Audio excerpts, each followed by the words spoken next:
Good morning. This is the 31st lesson of the e-learning project of the Homeopathic Academy.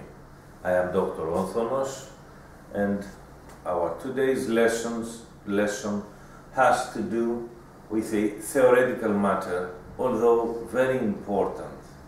We usually think that practical lessons are the important ones, but there is a unity between theory and practice, and theory, from my point of view, is more essential hierarchically because it has to do with the deeper understanding of things, deeper understanding of the universal laws, and then practice is the application of these universal laws. They are both very important, but hierarchically the theory is much more crucial. According to the theory that you have in your mind, to the ideas that you have in your mind, that's what you will, that's how your actions will be. First is intentions, then is thinking, then is emotions, then is behavior. This theoretical lesson of today has to do with what I have called an inferior and a superior and an inferior man. We cannot do anything. Moreover, we cannot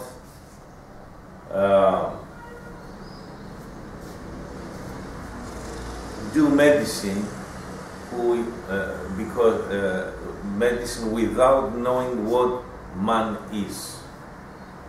I will again quote from Voltaire, the French philosopher, who said about the doctors and the medicine of his times that doctors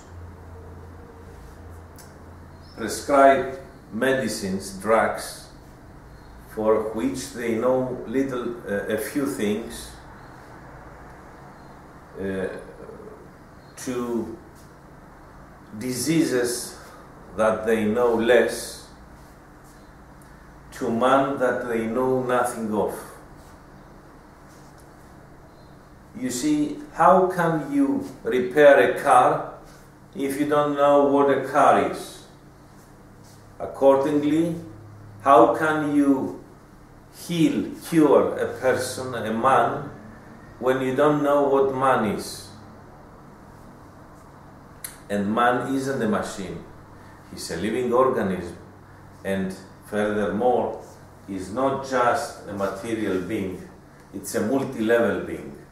So if you don't know what man is, you don't know what illness is, because you don't know what health is, you don't know the meaning of life, the meaning of the existence of man, and then how can you cure him?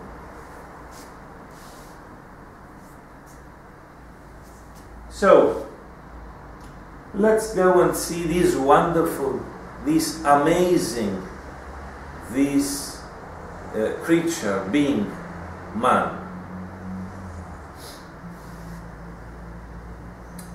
Man is made in the image of God, of the Creator of universe, call it as you like. Because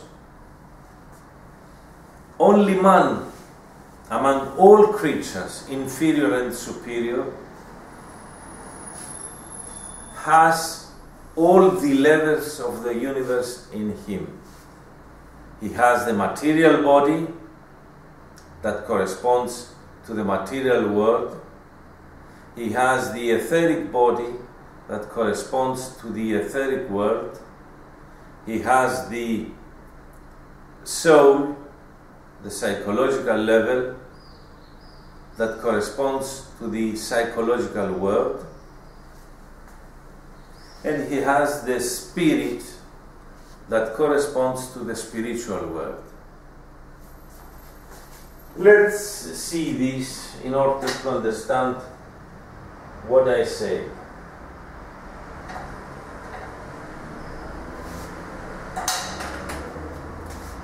Here's man, universe, or God, or call it as you like, and man.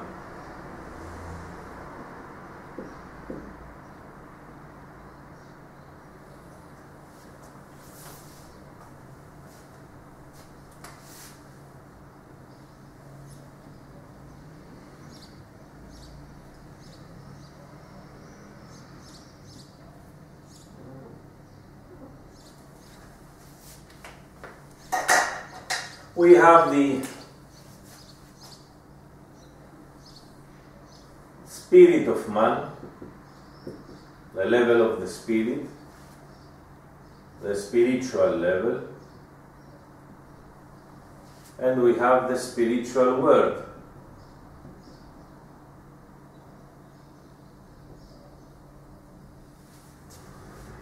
We have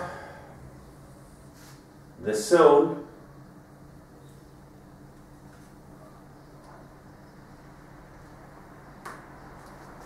and the soul,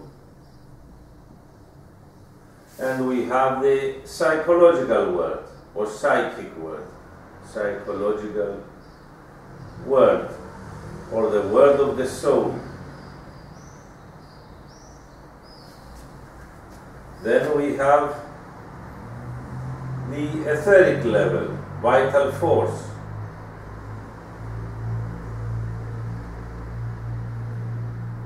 Vital force. And we have the etheric world.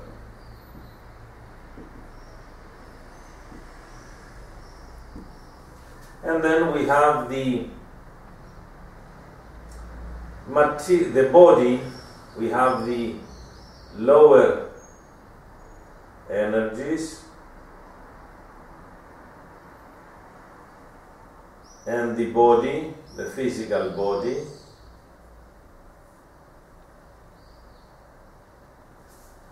The materialistic level, matter energy level, and we have the material, the energy, lower energy, material world.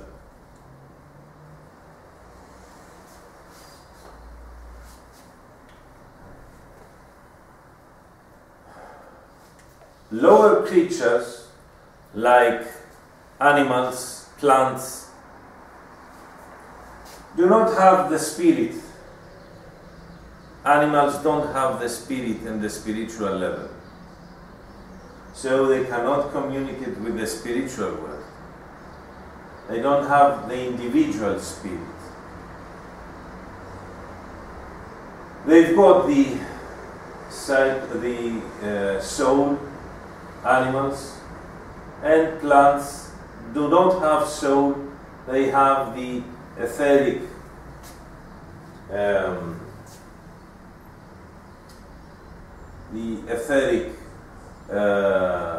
level. So minerals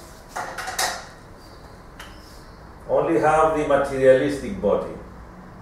Minerals, the mineral kingdom, corresponds to the materialistic level.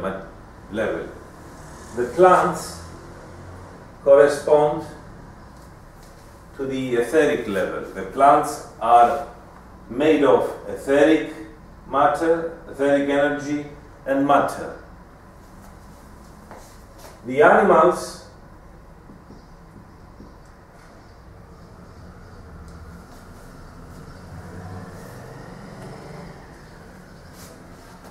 have soul, etheric body, and physical body. Yet we have to discriminate. We've got the conscious psyche,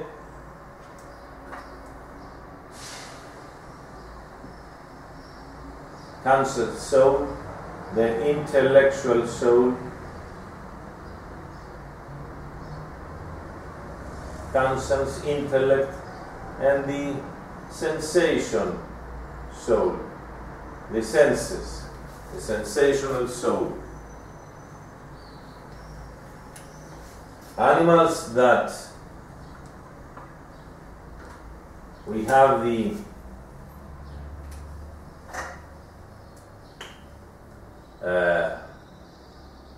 superior animals and the inferior animals.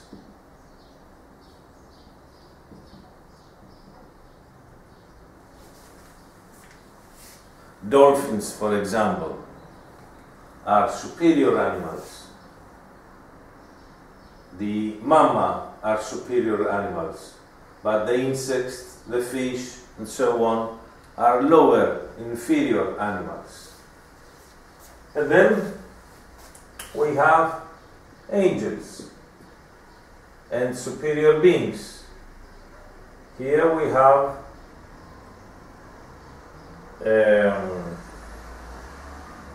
the lower, let's say, demons. Here we have demons. So we have this ranking of creatures. We first have minerals, plants, animals, inferior and superior, man,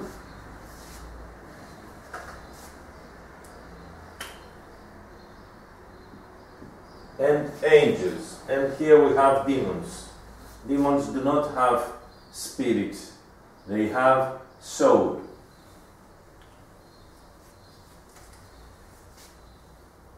So, man is the creature that has all these levels and this level. So, it participates with all the words of the universe. It can participate with all the words of the universe because it is made of all the words, from materials, from all the words of the universe. That's why we say that man is made in the image of God, universe, creation, and so on. Angels only have spiritual body. Demons only have psychological body, psyche. They don't have material body. Angels don't have material body. Plants, animals, and minerals don't have the spirit, and so on. So that's why man is in the image of the universe. So, man, although he has as a structure and function, although he can participate to all the existing worlds of the universe, nevertheless, he can decide whether he will be tuned to higher worlds or to lower worlds. This is done because he has a free will. Man has got an individual soul. And this individual soul gives him the opportunity, the gift from God, from the universe, from the Creator, of free will. Partially free will, but nevertheless, at a point, free will. The will to go up or to go down, to be tuned to higher levels or to lower levels. This is done because his soul consists of the intellectual, the sensational, and the conscious soul. The main administrator is the intellectual soul. The intellectual, from here up, we've got the psychological world, which consists of the higher and the lower.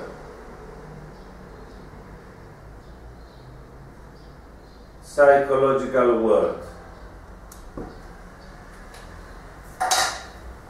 If we go from here upwards,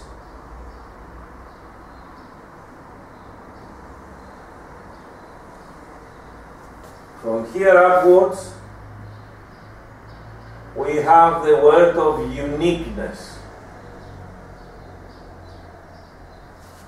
From here downwards, we have the word of diversity.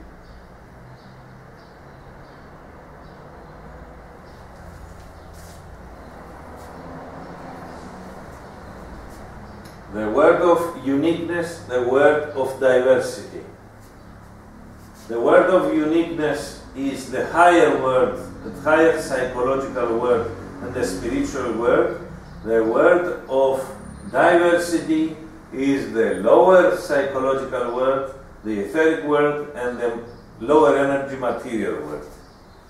And when we come to man, his conscious soul and his spirit are his higher existence, because it belongs to the world of uniqueness. You don't have good and bad conscience.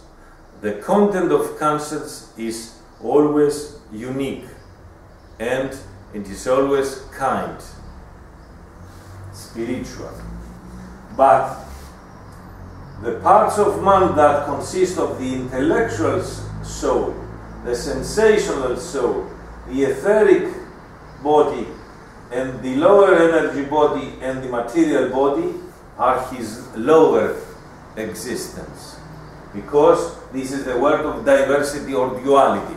We have good and bad thoughts, good and bad feelings, good and bad behavior, order and disorder, free flow or obstructed flow of the etheric energy, hypofunction and hyperfunction, and so on. Why is this analysis so important?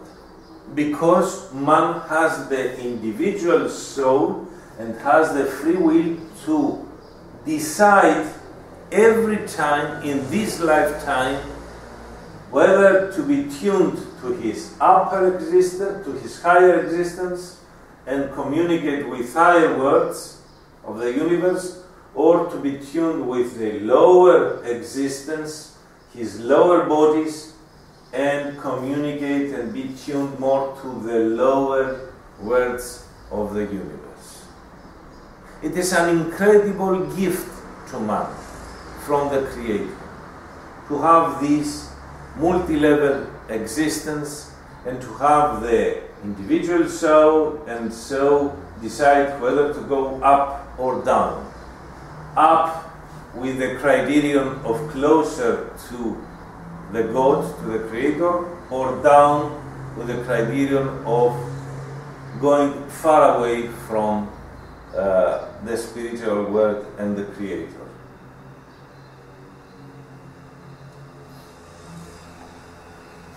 Is this a theoretical matter? No.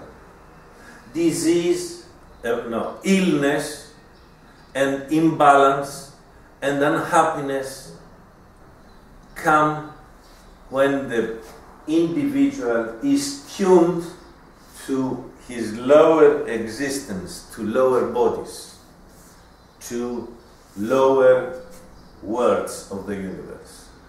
Health and balance and spiritual evolution comes when we are tuned to our higher existence, because our intellectual soul, the administration, what we usually say, the mind, is the administrator that can be tuned and is responsible for tuning to our higher existence or to our lower existence. And that's what makes the difference. That's why people say it's all in the mind. It's all about the mind. The mind is the mind is the administrator. The mind is the one who drives the car. He is in charge of the wheel. He can throw the whole car and man to the down the cliff or up the hill, up the spiritual hill. Put it in the right track.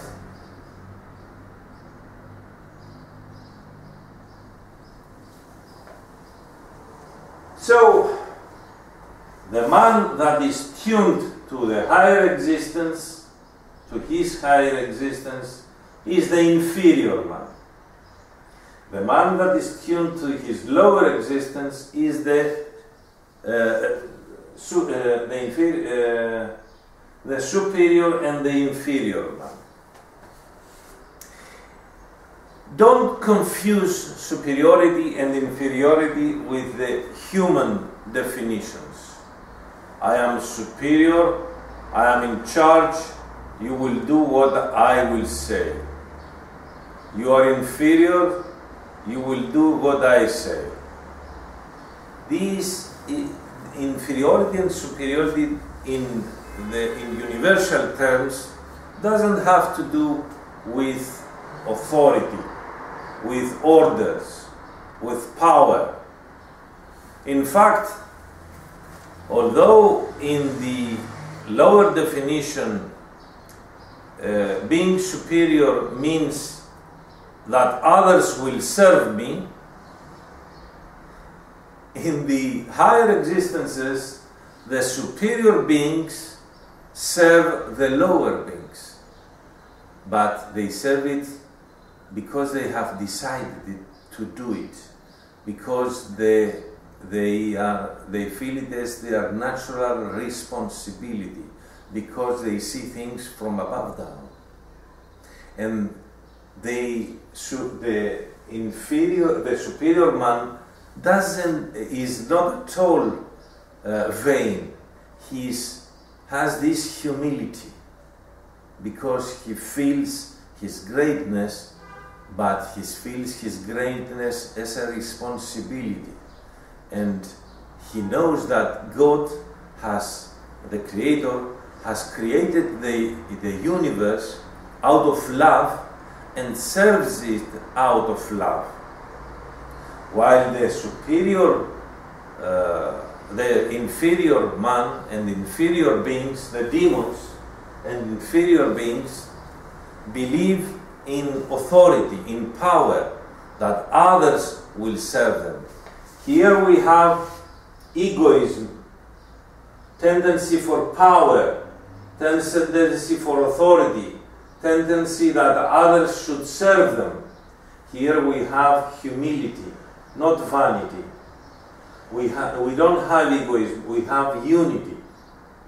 We have selfishness, unselfishness. Here we have serving of the lower creatures. Spiritual love. You see how things are. Now, let's go. We have talked about the levels of man, what is a superior and an inferior man, the free will, and we will talk about the meaning of life for a man. What is the meaning of life for a man? Is it to eat, drink, have sex, possess material things, have power on others, money, fame, and so on. That's one way to think about the meaning of life. And this is the inferior aspect about the meaning of life. The superior aspect about the meaning of life, of human life, of this human life, the earthly human life, is that man should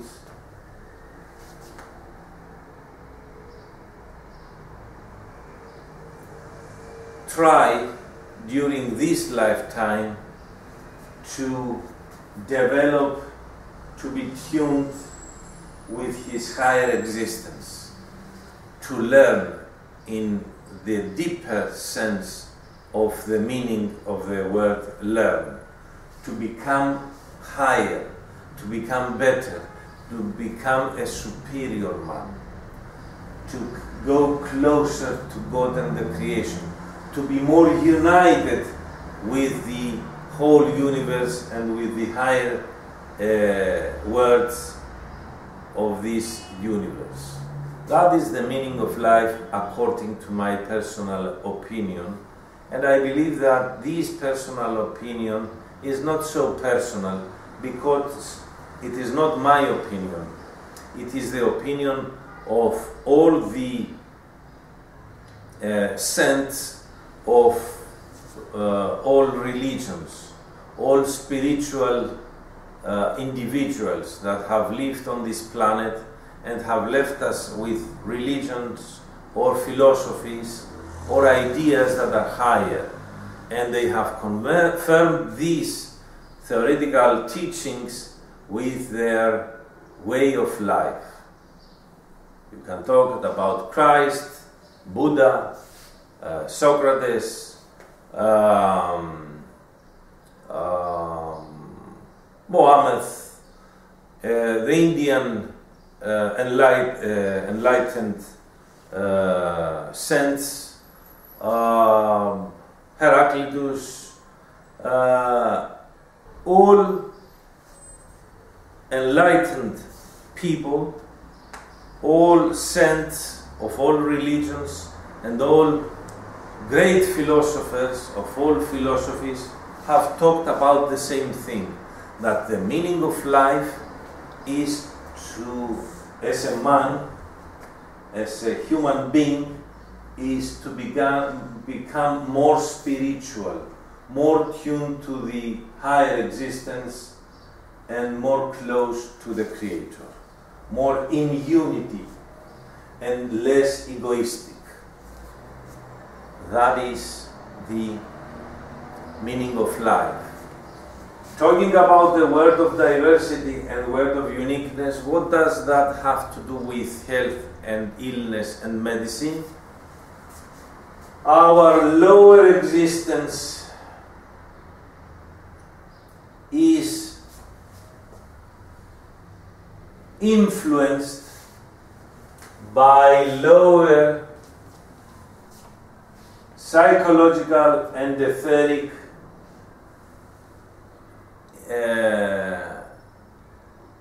beings, influences, energies, and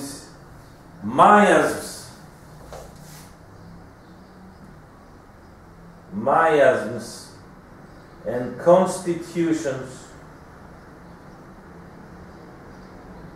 that are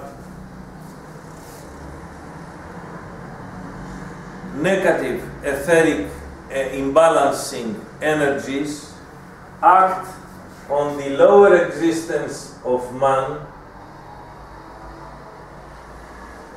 and create disorder, and create disorder of the physical body, and then we have diseases and disorder of the cycle of the soul, of the lower soul, of the intellect and of the senses, and we have fallacies in our mind wrong ideas, and lower thinking, lower emotions, lower behavior, and thus we have unhappiness.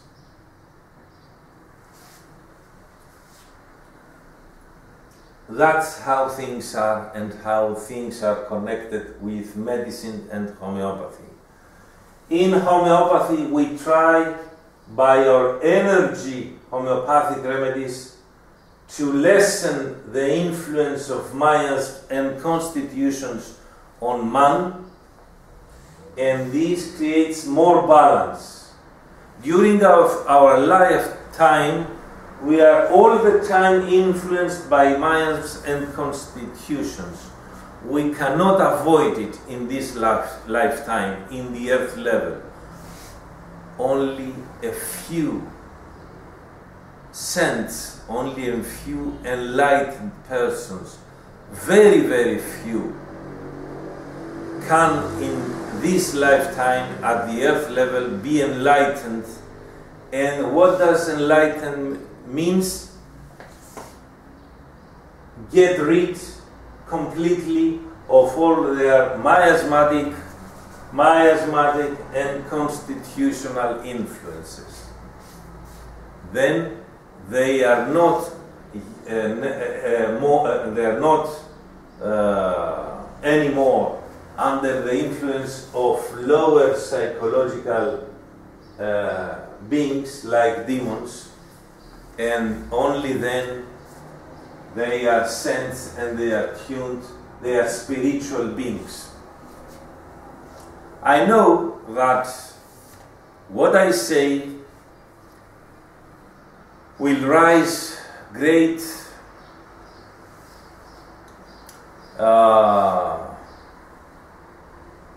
vexation and negativity to those that believe that as doctors we should be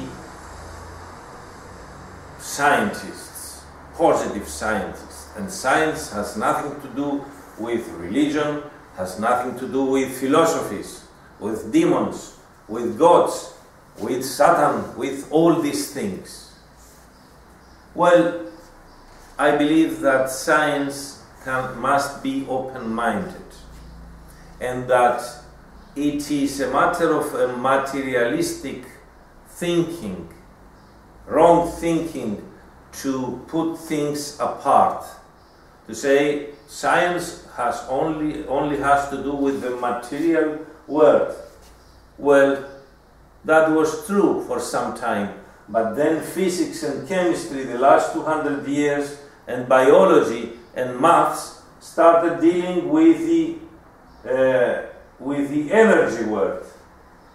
Once, about 200 years ago, science, formal science, said that only the material world exists.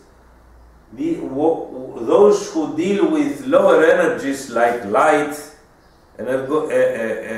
magnetism, electricity and so on, are not scientists. This is not a field of science. Then the main field that physics nowadays deals with is the energy level, the low energy level. And some scientists do try to experiment and deal also with the etheric level. You see, and these physics, these modern physics scientists deal with matters like who created the world, when the world was created, what is the meaning of life. They philosophize also, they are religious also. So, unity, theory and practice, philosophy, religion, science. Not this religion, this philosophy, but deal with the whole, without fanaticism. It is so wrong to say only science, no religion, no philosophy. It is so wrong to say only religion and philosophy, no science. They are both fields of knowledge. They are both existing worlds that we should participate in. So, according to my belief, and I believe, and I have this belief, I adopt this belief because I think that it is closer to reality and to truth. And I am able to do this because as a person, as a man, as a human being, I have the free will to do it, and I have the intellectual administrator to do it, and I have the conscience to be tuned to, and I have the spirit to be tuned to. So if I have all these levels, then I have the right to deal with all these levels. And nobody can tell me you are a material organism and the only thing you should deal with is the material world. Not me.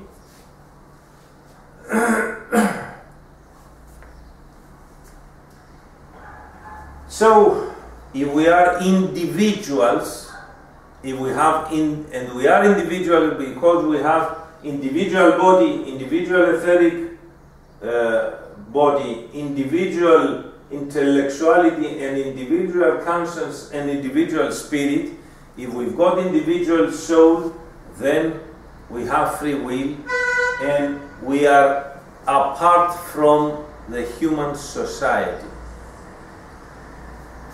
Most animals and plants, at least the lower, the inferior animals, have what we call group soul, team soul. How can we understand this? You fire a shot at a lake in Africa where are thousands, tens of thousands, hundreds of thousands of flamingos. They fly, they lift up, they fly in the air, and they go to one direction or certain directions, all together without crashing one to another. They are so close, their number is so huge at a limited area, but they don't crash to one another. You fire a shot against gazelles or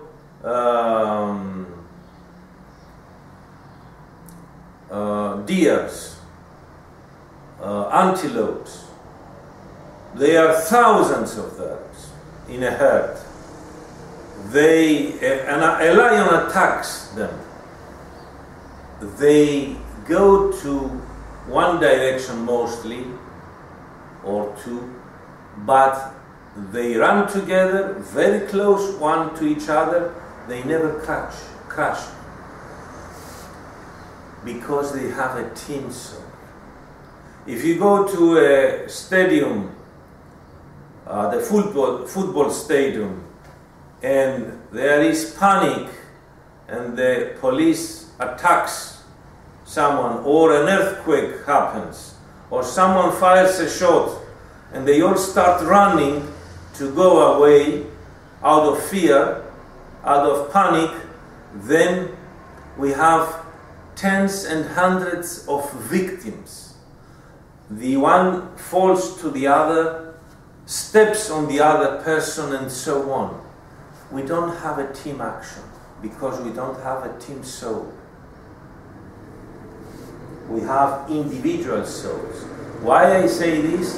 Because the meaning of life of one person is different from the meaning of life of the society, because we are individual souls. That doesn't mean that the superior, as I have told you, the superior meaning of life isn't to serve others and to be less egoistic, but still you have the individual meaning of your life. because many times human philosophies and human religions tells you that this is your meaning of life, that is your meaning of life, not this, that, and so on.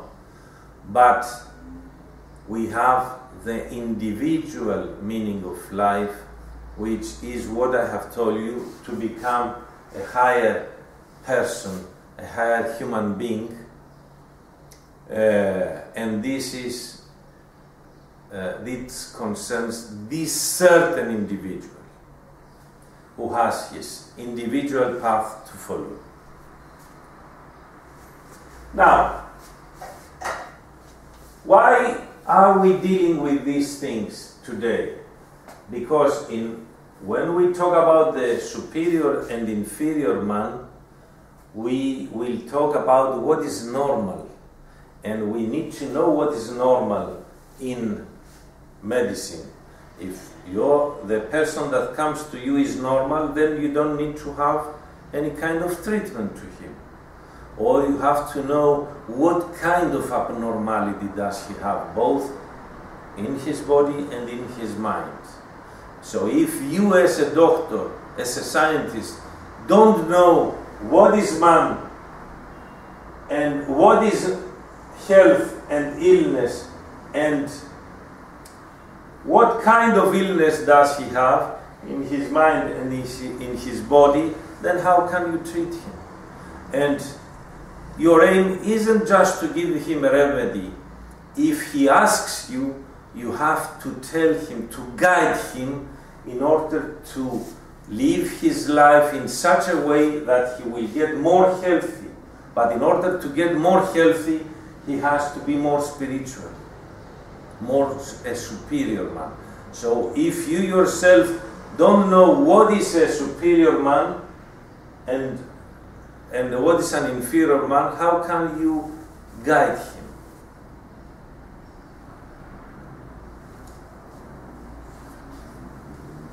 You see, as a doctor, you have to take care of his body and his mind, not only of his body.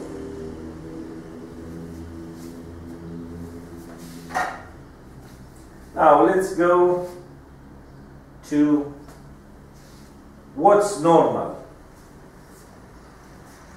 Normal is what is natural. Normal isn't what the majority of people say or this society say. If you think as normal what society says, then you get crazy. Because if you are in a tribe in Africa, they have different opinions about what is normal. If you then go to Europe or America, they have different opinions about what is normal. If you go to the Northern Pole, if you go to any other tribes, then we have different opinions about what is normal. And if you have lived your life 300 years ago, at the Middle Ages, 400 years ago, at the Middle Ages in Europe, when religion prevailed, what did they think normal was? Or if you go to 3,000 years ago in China, or in Latin America at the Incas, and so on, what was their opinion about what is normal? So normal doesn't have to do with the beliefs of society. Normal doesn't have to do with what a certain individual man has in his mind. Normal is natural. So you have to know what is natural. And you only know what is natural if you know the structure and function of universe. How is naturally the structure and function of universe? And the structure and function of universe corresponds to the universal laws of the structure and function of universe. So, if you want to know what is normal and natural and healthy and order, then you have to know the universal laws. And if you want yourself to be acting and feeling and thinking in a normal, natural, healthy way, and to be healthy and balanced and happy, then you have to follow the universal laws. You have to follow the universal laws. And when you come to the field of medicine, you have to follow the homeopathic and medical laws. That is what is normal, natural, healthy. All miasmatic and constitutional characteristics and symptoms are imbalances, are not natural, are not normal, are not in order, are not in balance. All rubrics of the repertory are indeed abnormalities, imbalances.